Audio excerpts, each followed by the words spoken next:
Rishi Sunak.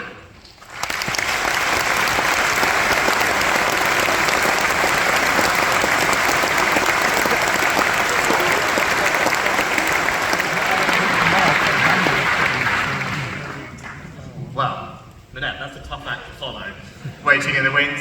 Good afternoon, everyone. I know, Minette, this is your last conference as NFU president, so I actually wanted to start by first paying a brief tribute to you. During a momentous period, you've been a formidable champion of our farmers. Always fair, always thoughtful, and always forceful. If you ask some of my ministers sitting down there, they'd probably say very forceful. But I know everyone will want to join me in once again paying a special tribute and a thanks to Minette for everything that she's done.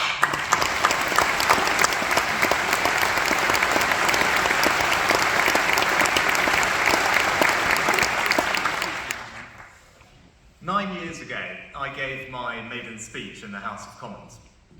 I pledged that day to be a champion of agriculture, the countryside, and all of my hard-working rural constituents. It's farmers who feed us. Farmers who embody those British values of strength, resilience, warmth, and independence. I see that in North Yorkshire and across the country, week in and week out. I've spent time in our auction marts, walked the fields up and down in Swaledale and Wensleydale, enjoyed our high-quality British meat, which, let me tell you, we will continue to support people to eat. I visited upland farms, hill farms, arable and livestock farms. I even tried my hand at milking once, not very successfully, I must say. But I see firsthand the long hours that you work, the weather that you contend with, the family businesses that you support, the communities you build, the beautiful countryside, the pastures, the hedgerows, the fields that would not be the same without you. You do it not for praise or high reward, but to put food on our tables, to maintain a tradition and a way of life, and to steward our landscape. It's part of who we are, and we don't celebrate you enough. And so, on behalf of the nation, I just wanted to say thank you. Now, while the importance of farmers will never change, farming is going through its biggest change in a generation. And as you do so, this government will be by your side. You've been dealing with soaring global prices in things like fuel and fertiliser. So we've been working hard to get inflation down from 11% to 4% now. And we're increasing payments in our farming schemes by an average of 10%. You're dealing with climate change and extreme weather too. Devastating flooding has damaged crops, delayed planting, and has taken a huge toll on our farming communities.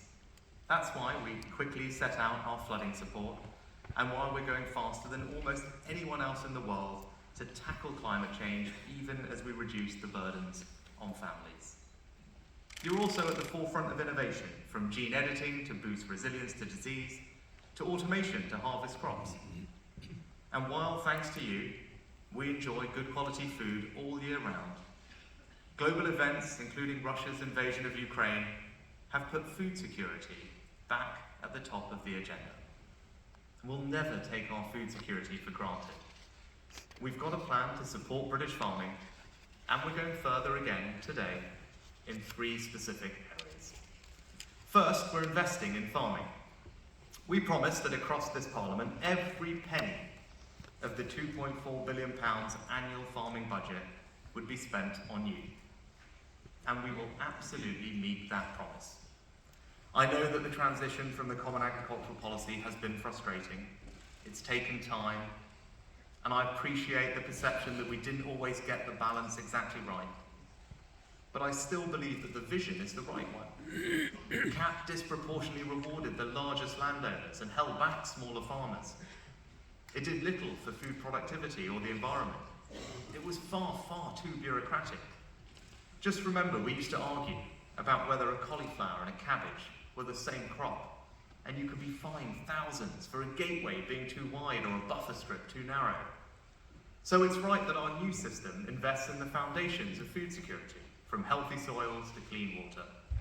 And we are moving in the right direction. Nearly half of all farmers are now in one of our schemes that were designed with you.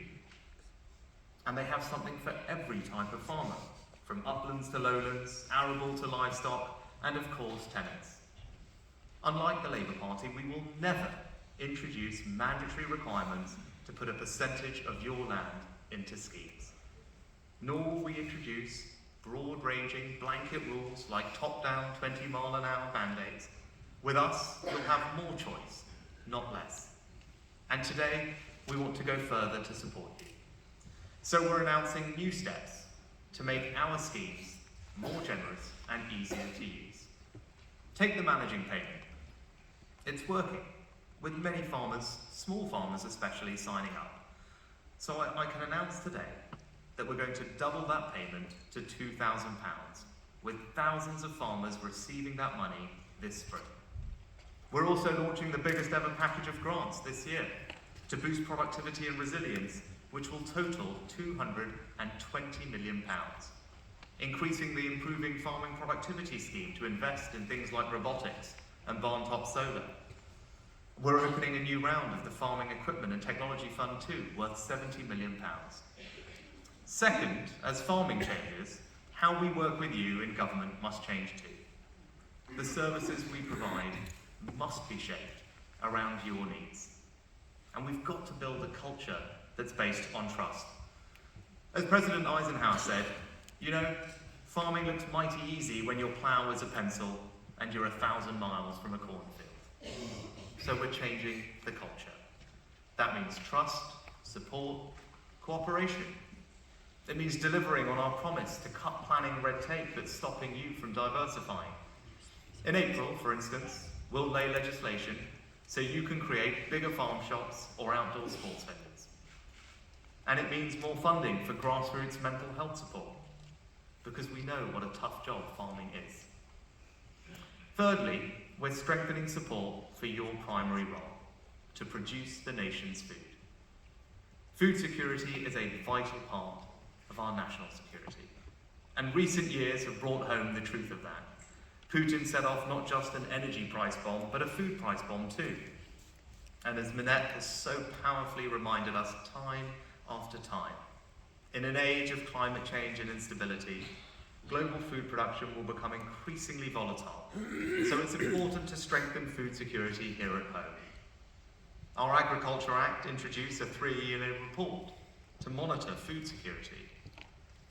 But given how much has happened in the last 3 years, it's clear that we need to go further. So today I can announce that we'll step up our monitoring with a new annual Food Security Index, which we expect to be UK-wide. And yes, Minette will make this statutory when parliamentary time allows.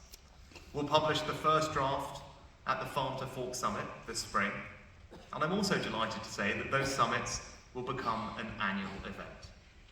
And one way to improve food security is to stop millions of tons of good fresh farm food from going to waste, just because of its shape or size. So we'll also provide funding today, £15 million, to redirect that surplus into the hands of those who need it. So in conclusion, supporting farmers, changing our approach, and strengthening food security. That's our plan. And you can trust us to deliver because we already are. You said you wanted a fair price for your products. Tomorrow, we're laying new regulations for the dairy sector, and we're launching a review of the poultry sector. You asked for fair treatment in our trade deals, so we're standing up for farmers in those negotiations, whether it's with Canada or anybody else. You asked for a fairer, more supportive regulatory system, and we've reformed our approach, cutting penalties for minor issues already down by 40%. But more than this, you can trust us, because I know how important my neighbours, our farmers, all of you truly are. You help support millions of jobs, add billions to our economy, shape the landscape, but most of all, you produce the food we need.